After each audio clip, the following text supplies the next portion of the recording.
Hi friends, అందరికీ నమస్తే. Welcome back to my channel Swathi home thoughts. Friends, ఈరోజు నేను చాలా స్పాంజీగా ఫ్లఫీగా వచ్చిన ఈ కేక్ని నేను ఎలా ప్రిపేర్ చేశానన్నది మీతో షేర్ చేసుకోబోతున్నానండి. ఇంకా లేట్ చేయకుండా వీడియోలోకి వెళ్ళిపోదాం. ఒక మిక్సీ జార్ తీసుకొని 50 గ్రామ్స్ వరకు షుగర్ తీసుకోండి. అలాగే 2 ఎగ్స్ని ఇలా బ్రేక్ చేసి తీసుకోండి. తీసుకొని 30 సెకండ్స్ వరకు మిక్సీ పట్టుకోండి. చాలా స్మూత్గా రావాలండి.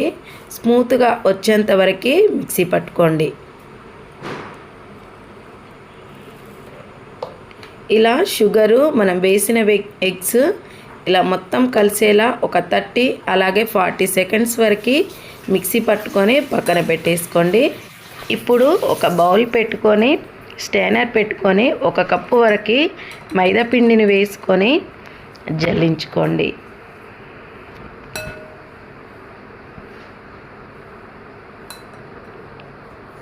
ఇందులోనే 1/2 teaspoon baking soda, 1/2 teaspoon baking powder వేసుకొని జల్లించుకోండి.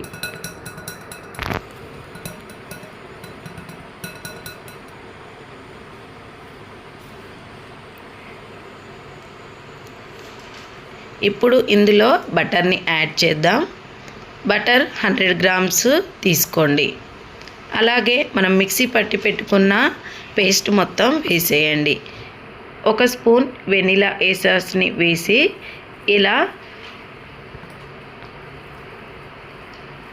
బీట్ చేయండి.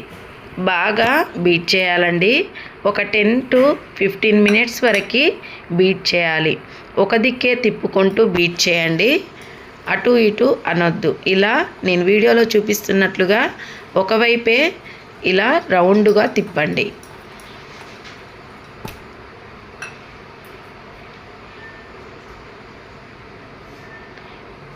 ఇందులో 2 స్పూన్స్ వరకు పాలు యాడ్ చేయండి. కాచి చల్లార్చి పెట్టుకున్న పాలు ఉంటాయి కదా, అవి ఒక 2 స్పూన్స్ వరకు వేసి బాగా బీట్ చేయండి. మనం ఎంత కలుపుకుంటే పిండి అంత సాఫ్ట్గా స్పాంజీగా కేక్ వస్తుందండి. మనం పిండి కలుపుకునే దాంట్లోనే ఆ స్పాంజినెస్ అనేది వస్తుంది. వీలైనంత వరకు బీట్ చేసుకోవాలండి. చాలా అంటే చాలా ఫ్లఫీగా వచ్చేంత వరకు బీట్ చేసుకోవాలి. ఓకే అండి, ఇలా స్మూత్గా వస్తే సరిపోతుంది.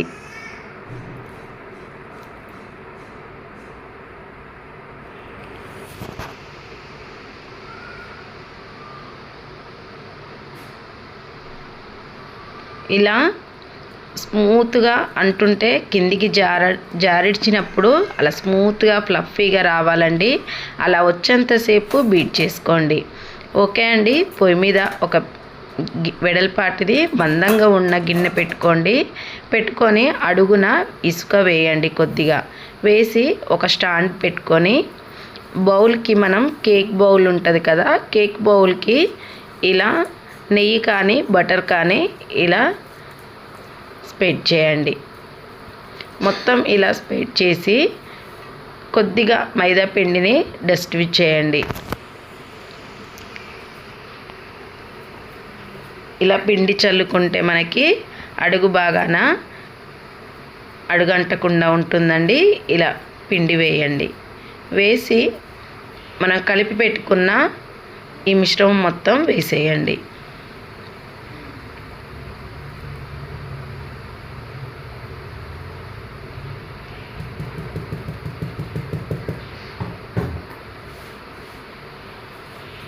వేసి ఇలా కింది కనండి. ఎందుకంటే ఏమన్నా ఎయిర్ బబుల్స్ ఉంటే సెట్ అవుతాయి. ఇలా కిందికి 1కి 2 సార్లు ఇలా అనండి.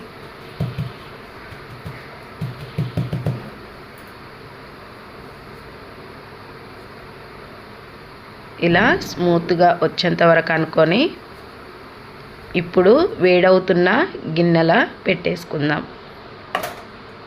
ఇలా పెట్టేసుకొని 40 to 50 మినిట్స్ వరకు సిమ్లో పెట్టి ఉడికించుకోండి. ఒక 5 మినిట్స్ వరకు మీడియంలో పెట్టి తర్వాత సిమ్లో పెట్టుకోండి.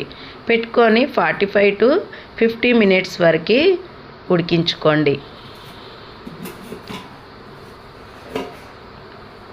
ఇప్పుడు కేక్ రెడీ అయ్యిందా లేదా అన్నది ఒకసారి చెక్ చేసుకోండి. ఇలా నైఫ్ కానీ టూత్పిక్ కానీ కేక్లోకి గుచ్చి చూస్తే తడి ఏం లేకుండా వస్తే మన కేక్ రెడీ అయినట్టే. తడి ఏమన్నా కొద్దిగా ఉంటే మరొక 5 మినిట్స్ పెట్టుకోండి. ఈ కేక్ రెడీ అవ్వడానికి నాకు 45 మినిట్స్ పట్టిందండి. ఇలా స్పాంజిలా వచ్చే కేక్ని నేను చెప్పిన మెథడ్లో మీరు ట్రై చేసి చూడండి. మీకు ఎలా వచ్చిందన్నది నాకు కామెంట్ చేయండి.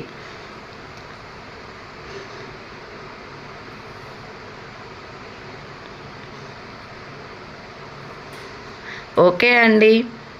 మరిన్ని వీడియోస్ కోసం నా ఛానల్ని సబ్స్క్రైబ్ చేసుకోండి. మీ ఫ్రెండ్స్కి రిలేటివ్స్కి షేర్ చేయండి.